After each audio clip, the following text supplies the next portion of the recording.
Another cool thing you can do with the cells object, I don't really utilize this very often, honestly, but some people do, and it's really kind of interesting anyway, is another way to use the cells object to use a positional range within your area or your range. So to make it less confusing, let's go ahead and start one. Let's make another sub called cell 2, and I'll just show you.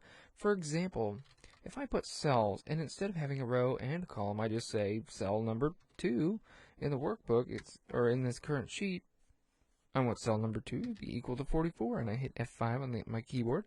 We see that it just says 1, 2, and it counts from left to right and from up to down.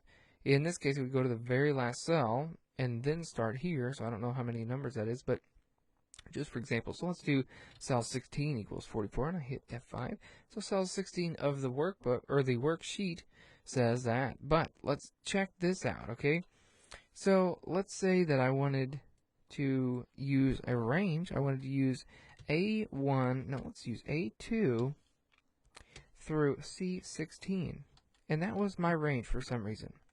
I wanted that dot cells, tab, and parentheses, and I wanted the 6th cell within that range to be equal to 44, for example. If I hit F5, and you'll see that it starts with A2, so it starts here all the way to C16, so it would go from A to B to C and then start over here on the next row. So it would say, hey, I want the 6th cell of your range. So it would say 1, 2, 3, 4, 5, 6 of the range of A2 through C16. It would say 1, 2, 3, 4, 5, 6, and that's where it would pop the 6th cell to be equal to 44. So for whatever reason, let's say you're looping through the cells in your range, so that would be number 1 would be here, and then number 2 would be here, and as your variable, which again we'll talk about, loops through, maybe you want to do it that way instead of just up to down. So